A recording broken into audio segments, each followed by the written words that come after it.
안녕하십니까. 오늘은 PPP 탕감 신청을 서두르지 말아야 할 이유에 대해서 함께 생각해 보도록 하겠습니다.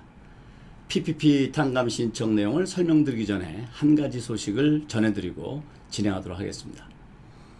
지난 3월 27일 케어스 액트가 시행되면서 여러가지 정부 지원이 있었습니다. 그 중에 EIDL 어드밴스는 인플로이 한 명당 $1000씩 해서 최고 $10,000,000까지 융자해주고 되갚을 필요 없는 무상 지원이었습니다. 신청자가 몰려서 조기에 마감되었지만 그 이후에 펀드를 조정해서 어그리컬처 비즈니스에게만 2차 기회를 주었었습니다. 그리고 나서 다시 일반 비즈니스에게도 $10,000,000까지 무상 지원의 기회가 주어졌었습니다.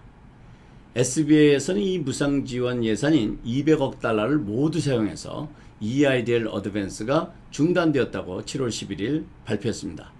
그렇지만 30년 동안 3.75% 낮은 이자로 융자가 가능한 EIDL 융자는 여전히 가능하니까 필요하신 분들은 신청하시기 바랍니다. 신청 요령은 변동이 없습니다. PPP는 좀 전에 설명드렸던 EIDL 어드밴스와는 비교할 수 없는 큰 혜택입니다.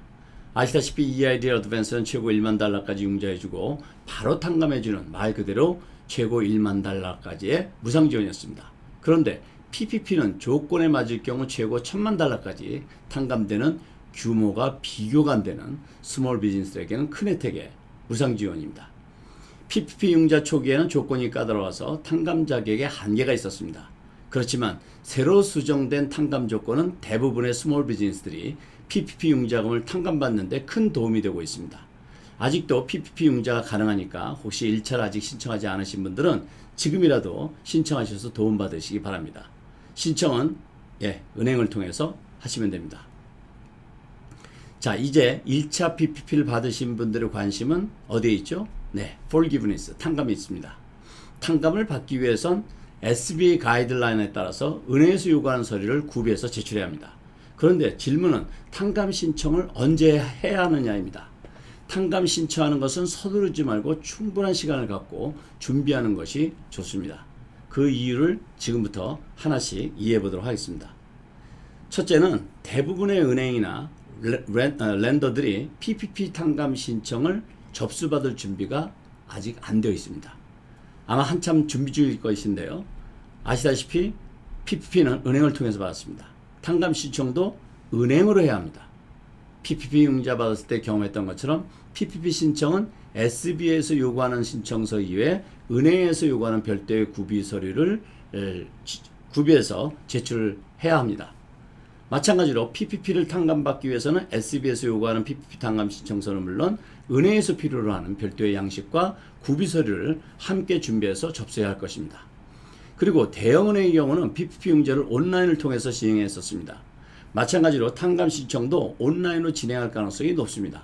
이 경우 SBA에서 제시하는 가이드라인에 따라 온라인으로 접수를 준비합니다. 그런데 은행들은 이런 준비에 시간이 더 필요한 상태입니다. 둘째는 탕감 기간의 변경입니다.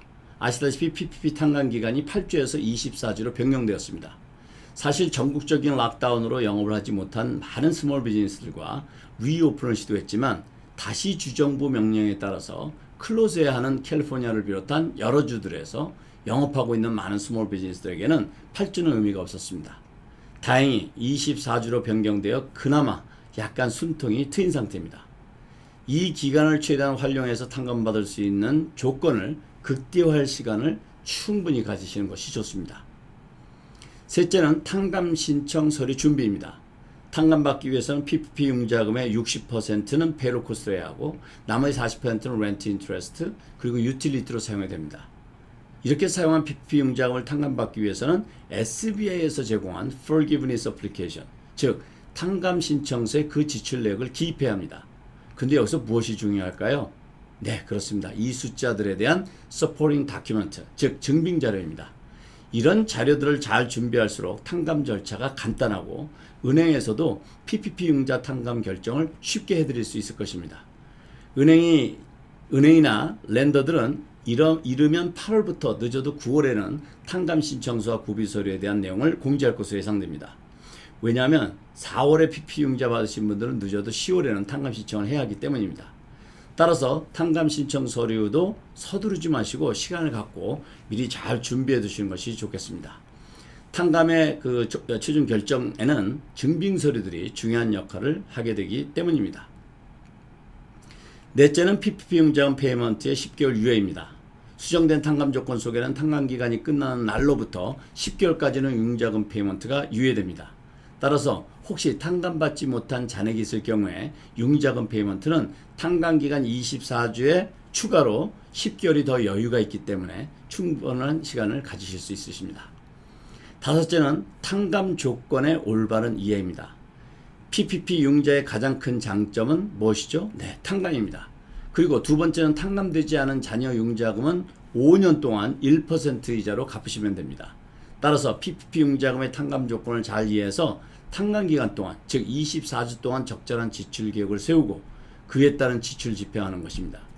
PPP 융자하신 분들은 아직 24주가 소진되지 않았기 때문에 시간을 갖고 계획을 잘 세우시면 100% 융자금 탕감이 가능합니다. 여섯째는 자영업자, 인디펜던트 컨트랙터 뿐만 아니라 코퍼레이션으로 비즈니스 하신다 하더라도 오너에게 지급되는 컴펜세이션도 연 10만 달러가 넘지 않은 범위 내에서 지급된 것은 탕감받을 수 있다는 것입니다. 적지 않은 비즈니스들이 PPP 융자를 받았지만 영업 재개를 하지 못해서 인플로이를 재고용하지 못하는 경우가 있습니다. 이 경우 오너들의 캐시 컴펜세이션, 리타이먼트 페이먼트, 그리고 헬스 인슈런스를 페이롤 코스트로 계산해서 탕감받으실 수 있습니다. 따라서 서두르지 마시고 시간을 충분히 갖고 잘 조율할 필요가 있는 것입니다. 일곱 번째는 탕감 신청은 선착순이 아닙니다. 탕감 신청의 마감은 PPP 융자하신 분들마다 마감일이 다릅니다. 융자금 받은 날로부터 또는 급여를 지급한 날로부터 24주를 계산하는 것이기 때문입니다. 융자금 받은 날부터 계산하는 기간을 covered period, PPP 융자금을 받은 후 급여를 지급한 날로부터 계산하는 것은 alternative covered period라고 합니다. 탕감 금액에 대한 정부 예산은 이미 PPP 융자로 모두 반영이 끝났습니다. 그래서 서둘러서 먼저 탕감 신청한다고 해서 별다른 혜택이 없습니다. 따라서 시간을 충분히 갖고 SBA와 은행에서 요구하는 서류를 잘 준비하는 것이 좋겠습니다. 오늘은 PPP 탕감 신청을 서두르지 말고 충분한 시간을 갖고 잘 준비해서 최대한 탕감을 받아야 하는 이유를 이해해 보았습니다. 융자금이 클수록 준비해야 할 내용이 많을 수 있습니다.